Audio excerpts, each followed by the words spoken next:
धर्मवीर भारती की कनुप्रिया, कनु अर्थात कृष्ण की प्रिया राधा की अनुभूतियों की गाथा है। ऐसा लगता है जैसे कवि ने नारी के अंतर्मन को पढ़ लिया हो और उसे कविता में डाल दिया हो। प्रेम और संवेदना का इससे अधिक सुंदर चित्रण मैंने कविता में नहीं पढ़ा है। कनुप्रिया, तुम मेरे कौन हो? तुम मेरे कौन हो कनु? मैं तो आज तक नहीं जान पाई। बार बार मुझसे मेरे मन ने आग्रह से, विस्मय से, तन्मयता से पूछा है, यह कनु तेरा है कौन? बूझ तो। बार बार मुझसे मेरी सखियों ने व्यंग से, कटाक्ष से, कुटिल संकेत से पूछा है, कनु तेरा कौन है री? बोलती क्यों नहीं? बार बार मुझसे मेरे गुरुजनों ने कठोरता से, अप्रसन्नता से, रोष से पूछा है, यह कान्हा आखिर तेरा है कौन?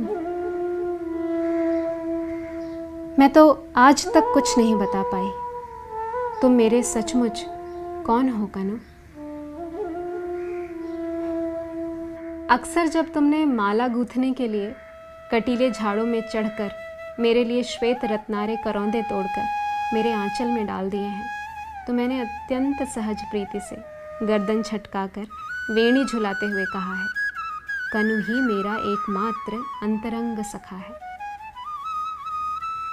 अक्सर जब तुमने दावाग्नि में सुलगती डालियों, टूटते वृक्षों, हरहराती हुई लपटों और घुटते हुए धुएं के बीच निरुपाय, असहाय, बावली सी भटकती हुई मुझे साहसपूर्वक अपने दोनों हाथों में फूल की थाली सी सहेज कर उठा लिया और लपटें चीर कर बाहर ले आए, तो मैंने आदर, आभार और प्रगाढ़ स्नेह से भरे भरे स्वर में कहा है, कान्हा मेरा रक्षक है, मेरा बंधु है, सहोदर है।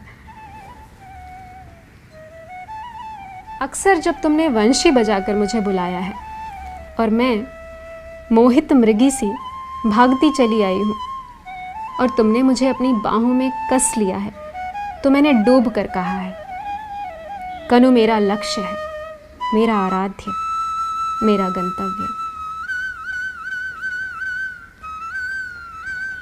पर जब तुमने दुष्टता से अक्सर सखी के सामने मुझे बुरी तरह छेड़ा है, तब मैंने खींच कर, आंखों में आंसू भरकर, शपथें खा खा कर सखी से कहा है, कान्हा मेरा कोई नहीं, कोई नहीं है। मैं कसम खाकर कहती हूँ, मेरा कोई नहीं है।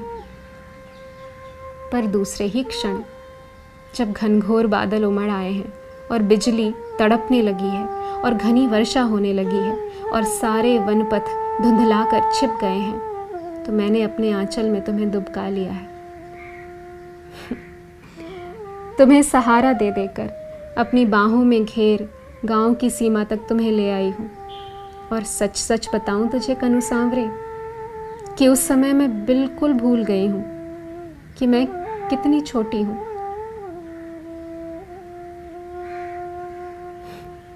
और तुम वही कान्हा हो जो सारे वृंदावन को जल प्रलय से बचाने की सामर्थ्य रखते हो, और मुझे केवल यही लगा है कि तुम एक छोटे से शिशु हो, असहाय, वर्षा में भीग भीग कर मेरे आंचल में दुबके हुए।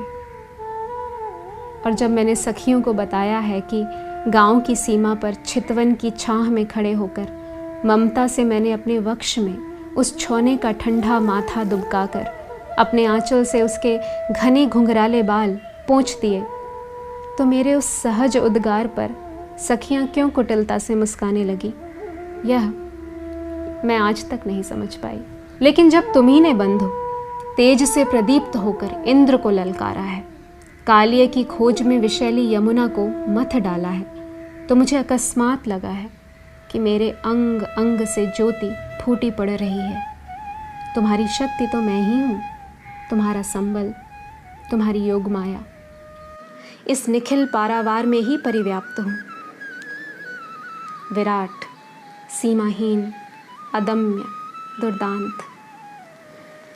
किंतु दूसरे ही क्षण जब तुमने वेतसलता कुंज में गहराती हुई गोधूली वेला में आम के एक बौर को चूर चूर कर धीमे से अपनी एक चुटकी में भरकर मेरे सीमंत पर बिखेर दिया तो मैं हतप्रभ रह गई। मुझे लगा इस निखिल पारावार में शक्ति सी, ज्योति सी, गति सी फैली हुई मैं अकस्मात सिमट आई हूँ, सीमा में बंध गई हूँ। ऐसा क्यों चाहा तुमने कान्हा? पर जब मुझे चेत हुआ तो मैंने पाया कि हाय सीमा कैसी, मैं तो वह हूँ जिसे दिग्वधु कहते हैं, कालवधु।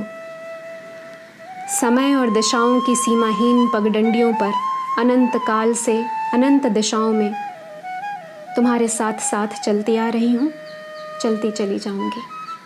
इस यात्रा का आदि ना तो तुम्हें स्मरण है ना मुझे, और अंत तो इस यात्रा का है ही नहीं मेरे सहयात्री। पर तुम इतने निठुर हो और इतने आतुर कि तुमने चाहा है कि मैं इसी जन्म में, इसी थोड़ी सी अवधि में जन्म जन्मांतर की समस्त यात्राएं फिर से दोहरा लूं। और इसीलिए संबंधों की इस घुमावदार पगडंडी पर क्षण क्षण पर तुम्हारे साथ मुझे इतने आकस्मिक मोड़ लेने पड़े हैं कि मैं बिल्कुल भूल ही गई हूँ कि मैं अब कहाँ हूँ और तुम मेरे कौन हो।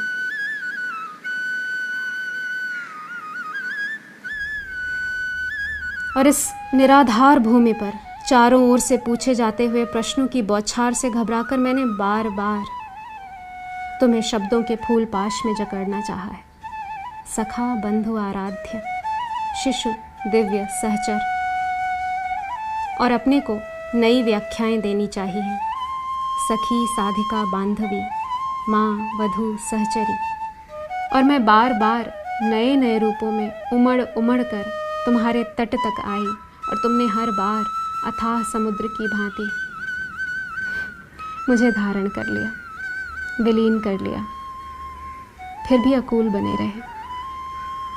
मेरे सांवले समुद्र, तुम आखिर हो मेरे कौन? मैं इसे कभी माप क्यों नहीं पाती?